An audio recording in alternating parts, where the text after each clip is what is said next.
Hey there, y'all. Welcome back. Tim Risto here, sans the sunglasses today, because today it's all about doing things just a little bit different. Many of you in the past have asked about what else do I listen to besides Christian rock. So today I thought I'd give you a little peek behind the scenes as to what else I listen to. I've pulled a bunch of vinyl albums, ones in particular that I either picked up or was listening to last year in 2025. So I thought I'd just share a little bit of that with you today. It's all coming right up. Stay where you are.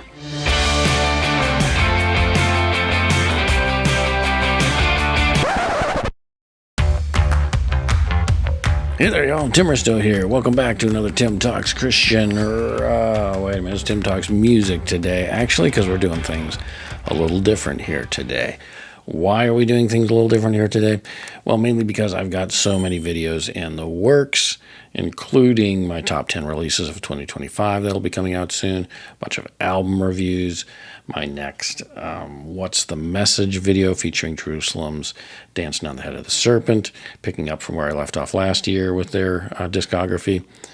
Also a number of top 10 lists that I'm doing as well, including top 10 Petra albums. Bunch of different things in the works there for Tim Talks Christian Rock.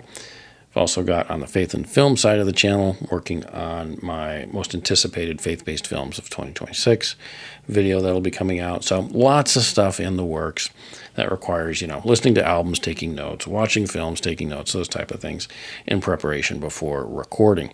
So I was wondering what's something I could do a little more off the cuff today to get another video out to y'all that y'all might appreciate.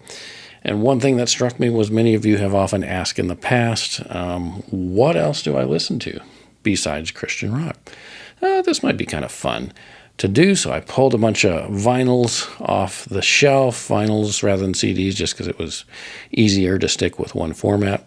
So I pulled a bunch of vinyls of things that are not necessarily a broad cross-section of what I listen to, but does have some variety of things that I listen to. I thought might be kind of fun to pull and talk about here a bit today. So we've got some mainstream or secular music, however you want to refer to it, in here. We've got some film soundtracks, movie soundtracks, got some jazz, even some radio dramas in here.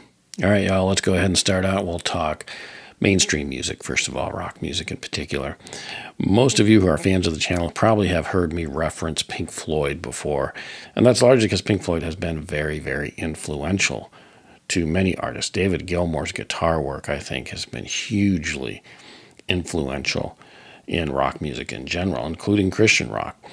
And so I've become a big fan. My first roommate in college actually was very much into Pink Floyd.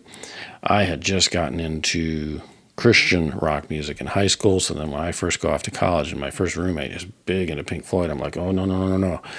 That's the druggy band, right? And anyway, over time, due to his influence, and as I listened to Pink Floyd music more and more over the years, I became a big fan of the music itself. So I've got a decent Pink Floyd collection in terms of vinyl and CDs. I really do enjoy their music. I really do enjoy the style of their music. I love Gilmour's guitar work. I love Rick Wright's keyboards. Just really, really good stuff. Roger Waters, in the earlier history of Pink Floyd and the mid-history of Pink Floyd, undeniably has a great gift for writing lyrics. And so there's a lot of stuff about Floyd that I really appreciate. Last year I had the opportunity to get some more Floyd in 2025, and one of them was one that got released actually in a full package last year, and that's Pink Floyd at Pompeii, 1972, as it says here. And this is kind of a famous or infamous, however you want to say it, Pink Floyd recording where the band went to Pompeii and recorded in the Roman amphitheater there. And this was in October 4th through the 7th that they recorded there, 1971. They did this famous recording there, and they did a number of songs that were from their discography of that time, of that era, and then also made a big film of them performing there in the amphitheater and walking around the ruins and things like that. So it's really cool. This came out in this package with this double vinyl. They also had a remastered CD, DVD, and Blu-ray of the film of Pink Floyd at Pompeii. And I picked up all of that. And now they're getting ready to release a 4K UHD, I see, of the film as well too. So it's really a cool album. It really sounds good. The recording is unique because it was recorded in this amphitheater. This was a place that actually David Gilmour in his solo shows went back to often to do a number of performances there, again, to kind of revisit this whole idea. He went to Pompeii, he went to a bunch of other places too, but he did go back to the Roman amphitheater and did a number of shows there, including one recently, I think, for his latest solo album. But this is just a really, really cool album. I love it. I think it sounds good. I think it sounds unique. And while not every song is necessarily, a popular one for me, I do love that they have echoes on here, part 1 and part 2. Saucer Full of Secrets, Careful with That Axe, Eugene. Set the Controls for the Heart of the Sun is kind of a cool one. And most of these are very lengthy tracks, oftentimes 7 minutes or more. Many of them are 10 minutes. Got One of These Days, Echoes Part 2, and then an alternate take of Careful with That Axe, Eugene, and unedited version, a full, almost 13-minute version of Saucer Full of Secrets. So there's some unique performances on here from that time. And again, this was recorded in 1971, came out in 72, but this is remastered. I don't recall if they had a vinyl originally of this. They may not have, so now it's on vinyl, double gatefold vinyl with extra stuff on it. And of course, the film looks really good on the Blu-ray that I've gotten. I may have to pick up that 4K edition as well. But really a unique performance by the band, and really cool to finally have this in all these wonderful editions that they put out in 2025. Good stuff if you're a Pink Floyd fan. Continuing on with Pink Floyd, I've actually got a total of 3 Pink Floyd albums we'll be talking about today. But I did get another Pink Floyd album that was on my Christmas wish list that I was gifted for Christmas. And that's this vinyl right here, one that I was missing in my collection, and that's Pink Floyd's Obscured by Clouds, originally released in June of 1972. This is a remastered one that came out in 2016. This is one of many Pink Floyd forays into creating soundtracks for films. This one was for a film called La Vallée. I think that's how it's pronounced. Never seen the film. Really don't intend to unless I happen to get an opportunity that just, I'm bored one night and want to watch it. From what I understand, it's not necessarily a great film. But the soundtrack is very cool. This is probably Floyd's most successful effort, I think, into creating a film soundtrack, if you're not counting Pink Floyd's The Wall. But this one really is a very cool soundtrack. I think you can listen to it, on its own as an album.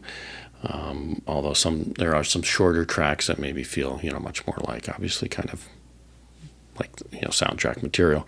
But I think it's a really good album. What's really cool about this one for me is that it was, again, produced in 1972, a couple years before Dark Side of the Moon, Pink Floyd's kind of monumental album, came out. And you can hear lots of nuances in here of them developing their sound, and a lot of sounds of Dark Side of the Moon in here. So it's kind of a nice precursor to that. But I just like the album as a whole. It's inventive, it's creative. It's this, lineup of Pink Floyd, again with Waters, Gilmour, Wright, and Mason, really within their creative element, I think, moving towards Dark Side. And then, of course, following that with, I think it was Wish You Were Here. So just in a very creative phase at this point, and this album kind of captures a lot of that. So I really love having this finally on vinyl. Cover art, a lot of people always ask, what is that?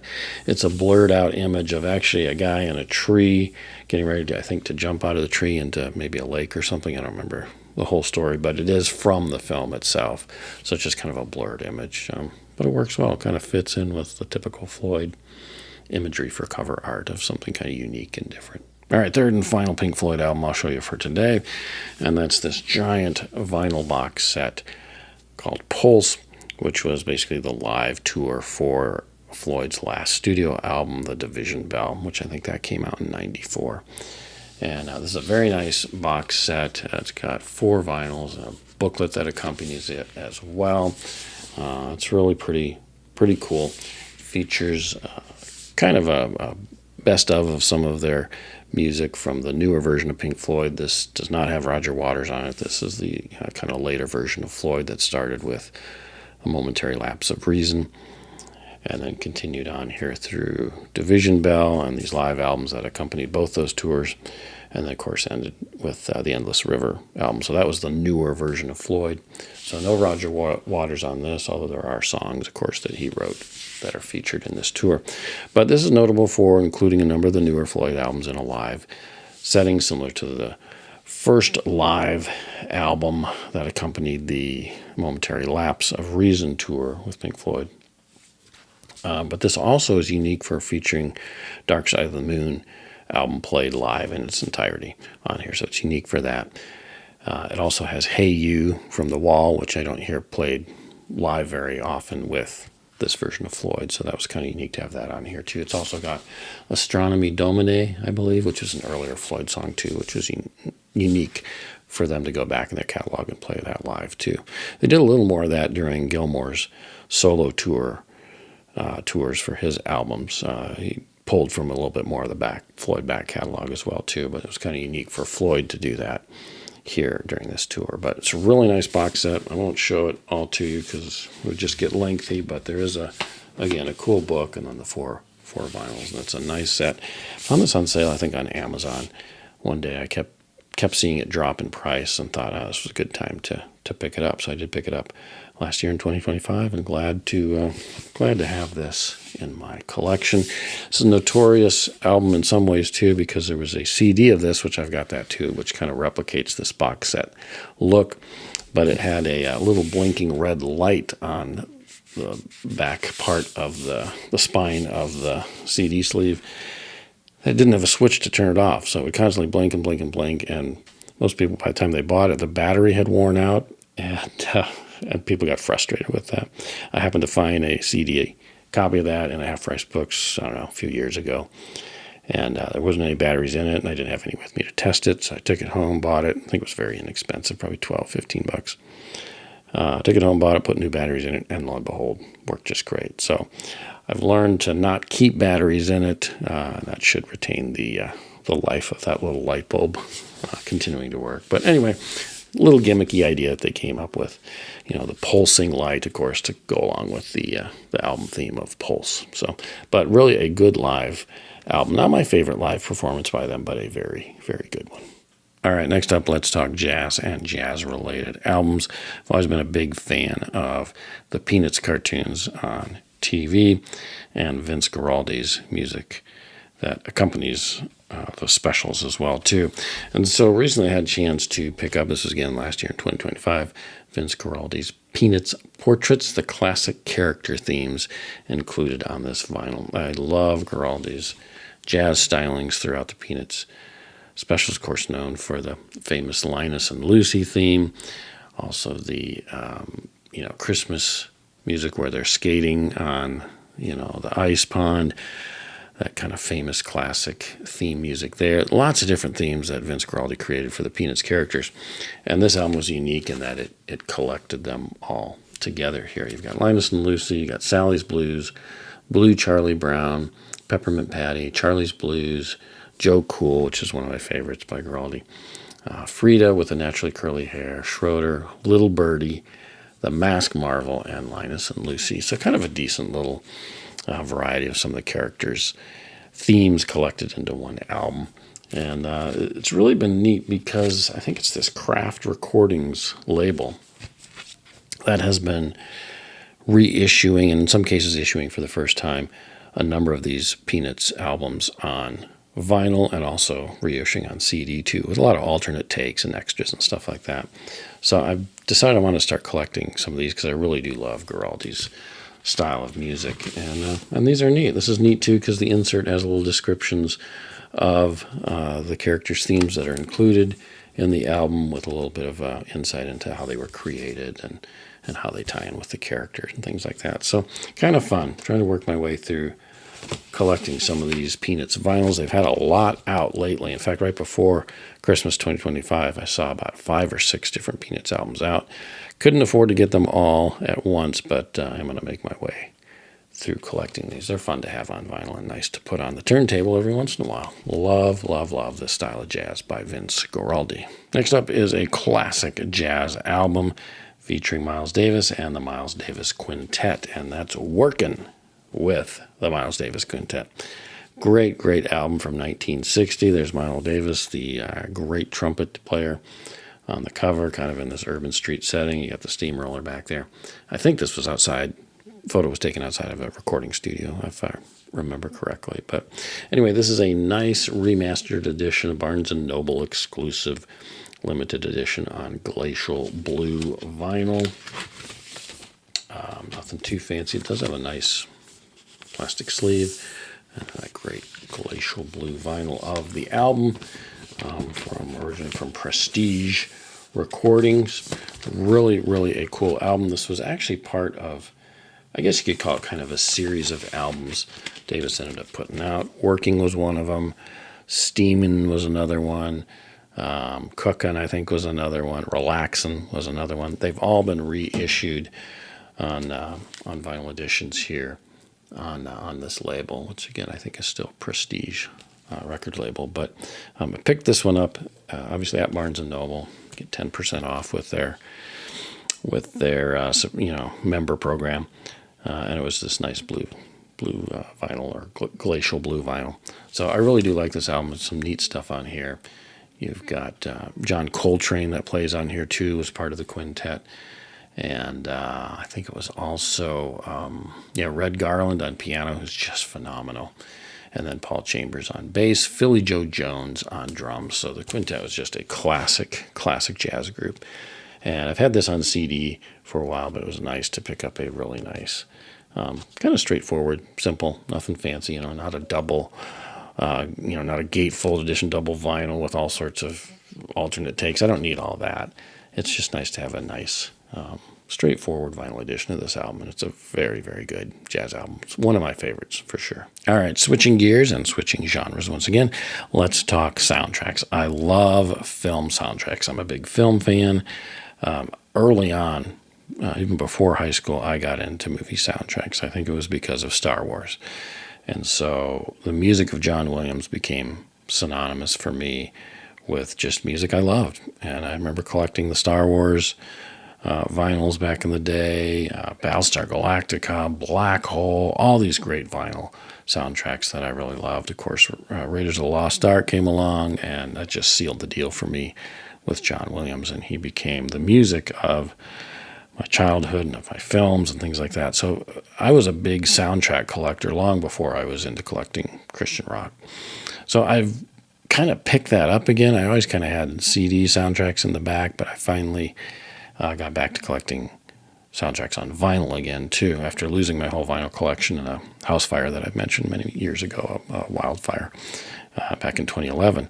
So I lost all that vinyl and didn't immediately feel like going back and recollecting much of it. But again, as I've gotten back into Christian rock and into vinyl, the soundtrack, collecting soundtrack vinyl came back into the picture again as well.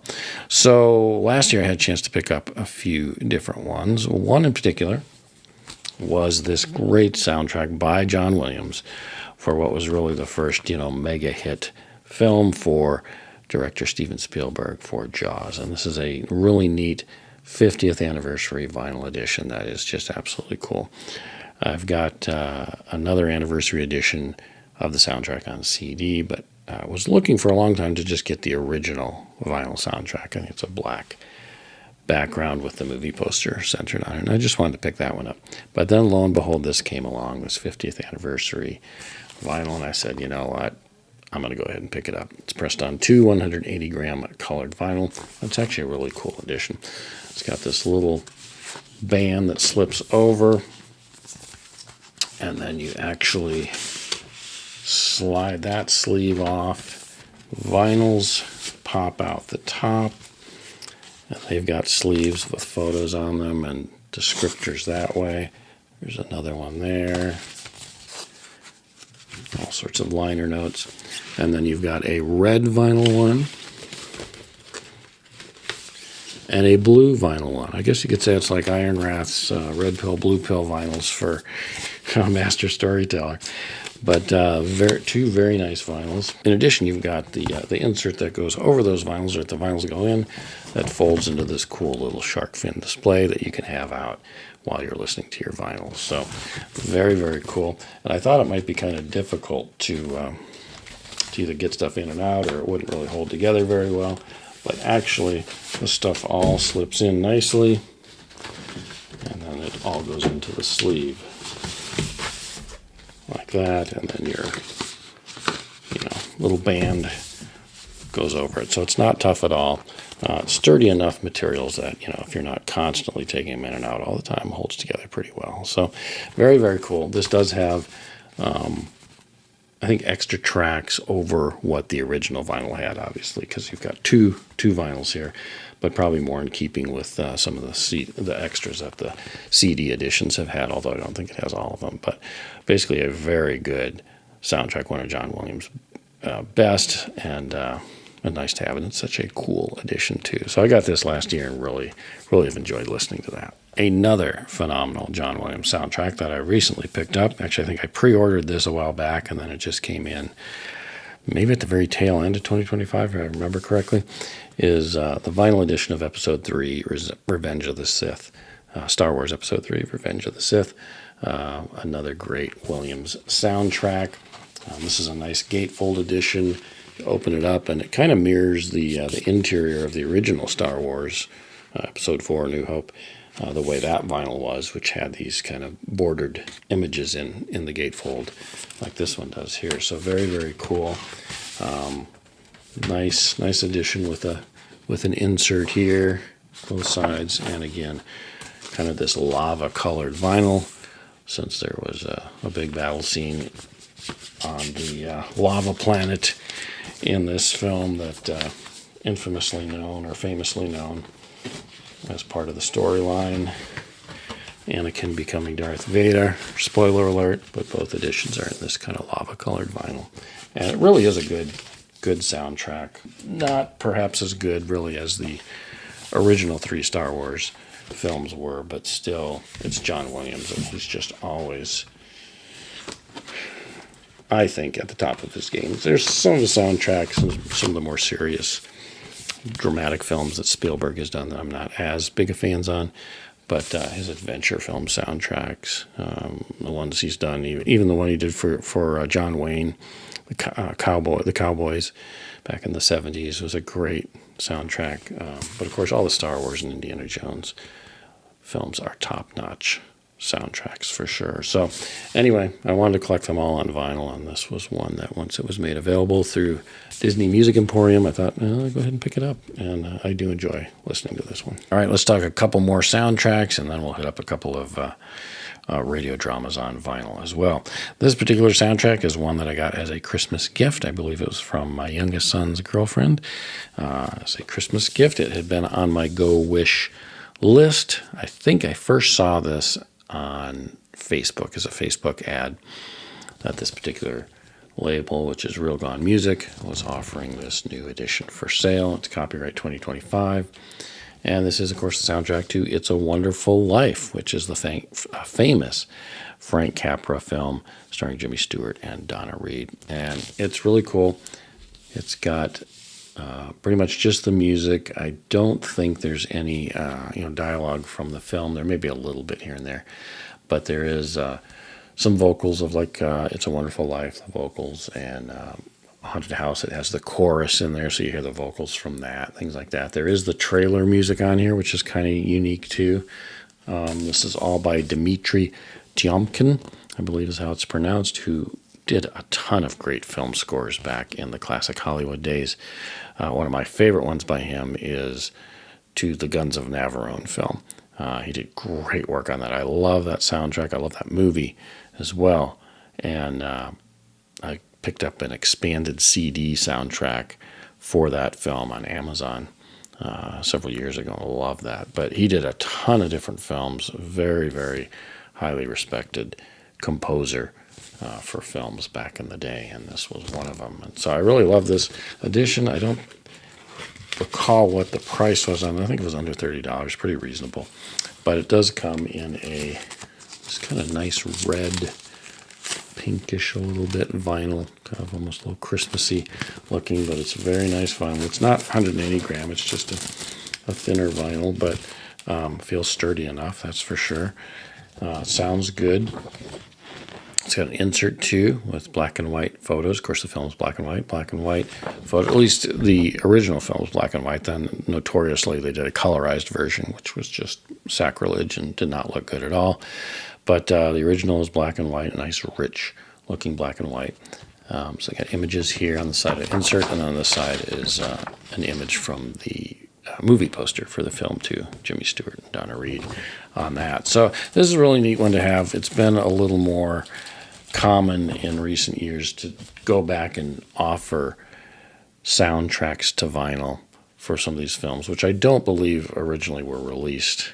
Some of these weren't released on vinyl, and so it's nice to have them out on vinyl. And of course, they've released expanded CDs of them as well too. Not sure if this one is just a vinyl copy of, what was originally offered on an expanded CD some time ago, but not really sure. But this is the only version of it, the soundtrack that I own, and it's on vinyl, and I love it. So really nice to have, and another good album for my Christmas music rotation too, right along with Stryper's "The Greatest Gift of All." Right, yeah, good stuff, and a very good soundtrack. All right, one more last soundtrack, and then we'll move on to the radio dramas on vinyl and close out this video here. But this is one older one from 1970, a movie called Kelly's Heroes, one of my favorite movies. I just love this. Soundtrack is by Lalo Schifrin, known for probably the Mission Impossible theme music the most, but he's done a ton of stuff too in TV and film. But this film came out in the 70s about this group of soldiers in World War II that end up going on this kind of bank heist, basically. They're going to steal a bunch of gold, I think from an old German bank, Nazi bank, that they find is available somewhere. And so they kind of avoid their duties or try and create their duties to head on this, heist to get the gold, and start gathering a bunch more soldiers along the way that find out what they're doing and want to cut and all that. So it's kind of a fun movie. It's all over the map in style in terms of kind of genres. At one point it's a World War II movie, and the next it's a adventure movie. The next it's a broad comedy. The next it's a black comedy. The next it's a poignant World War II movie. It's just kind of all over the place, but it's a lot of fun because of the nature of the story and all the actors involved. With Clint Eastwood, of course, as the lead. You got Don Rickles in there. You got Donald Sutherland, who, of course, was in MASH, the movie. He plays kind of more of a 60s hippie kind of character called Oddball in the film, which is kind of, not someone that would be around in the World War II era. You got Telly Savalas. It's just this unique collection of characters, and all the actors, and the kind of meandering storyline just makes it fun on a number of fronts. But I always wanted the soundtrack to this. It's not necessarily a truly noteworthy soundtrack, except for the song "Burning Bridges," sung by the Mike Curb Congregation, which I believe is in the end credits to the film. And that's actually kind of a really cool film. It's very 60s, rebellious, hippie kind of song in some ways, but it's got a march to it, so it fits in with the military theme of the movie and everything. It's a good song. I really like that one a lot. But anyway, decent soundtrack. It was something I found, I don't know, probably $5 to $7, something like that. So I wanted to pick it up, partly because of love for the movie, but also for love of that song, Burning Bridges. So anyway, cool little pickup. All right, last couple of vinyls I'll show off here real quick, but I may have mentioned in some videos for in the past, some of you may recall, I've talked about my love for old-time radio dramas. My father was big into old-time radio. That was the TV, so to speak, of his generation. When he was young, he sat with his parents around the radio, and they listened to the news.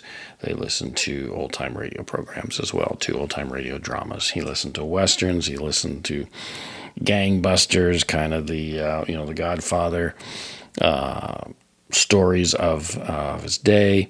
Listened to kind of horror programs and suspense programs. One of them, which was called Suspense, a classic radio drama. You've probably heard of it if you've heard of old-time radio at all. And they had series of shows. Most of these were half-hour programs that told stories that were very suspenseful, obviously. And so I still have some of my father's original old-time radio cassettes that he had purchased that have a lot of old-time radio programs on them that you could buy back in the day. They were put out on cassette and, flippers. So you had one program, one on the other side, kind of like vinyl. And so I do have a few of those left that he had hung on to, but I always wanted to pick up more, and I do love them on the vinyl format too. This one has a couple of classics on it. One in particular, this has House in Cypress Canyon starring Robert Taylor, which is a really good suspenseful episode with, most of these had like a twist at the end, kind of Twilight Zone style. But it has that one on there, and then also Fugue in C minor starring Vincent Price and Ida Lupino, also another great classic episode of suspense. So that's one I picked up last year. I think I found it at Half Price Books in the clearance section. So don't find them as much anymore, but I was finding them for a while pretty often. There's also another kind of suspenseful program called Lights Out, horror program. This one also is on vinyl, but it's Nostalgia Lane vinyl, which was another label known for putting out a lot of these old rhyme radio programs on vinyl in the 70s. And this is Arch Obler's Lights Out, everybody. This has two programs as well. Side one has Oxychloride X, also known as the Ultimate Hole. That has Earl Ross, Lou Merrill, Byron Kane, Irving Lee, Jack Edwards Jr., and Jimmy Eagles on it. Don't recognize any of those actors. Side two has Rocket from Manhattan, the play that anticipated the Sputnik satellite, so that's kind of interesting. That has Lou Merrill, Elliot Lewis, and Irving Lee on it as well. So anyway, neat programs. I haven't really listened to this one yet. I picked this up last year again from a Half Price Books as well. I'm trying to find these whenever I can, because if you order them off eBay, a lot of people there just sell them for ridiculous prices. But if you can find them at half price, they're usually in the clearance or at a reasonable, $4.99 or something like that. You only get two programs, of course, and some of these shows had tons of episodes. So as I find these vinyls, I pick them up. These are both actually Nostalgia Lane vinyl editions, and good stuff. All right, y'all, there you go. Just a little bit of peek at some of the other things that I'm listening to or have been listening to during the last year. This is just a very small sampling. Thought I'd share some in particular, again, on these vinyl releases that I picked up in 2025 and have been listening to off and on throughout the year. There's a whole lot more. Like I said, this is not a representation of the entire spectrum of music I listen to, but it does kind of sample some unique things, including my love for soundtracks, old-time radio, jazz, and then, of course, some mainstream rock music as well. So thought you might enjoy this while I'm working on other videos. This was something I could churn out kind of quick, and thought y'all might enjoy. So feel free to leave your comments down below. What type of music do you listen to besides Christian rock? And is there anything that I present here today that appeals to you or that has some kind of sentimental value for you as well, too? Feel free to let me know in the comments down below. Otherwise, next time we will get back to more Christian rock, so you can be looking forward to that next episode. But remember, above all else, always stay in God's Word. Blessings, y'all. Have a great one. See you next time.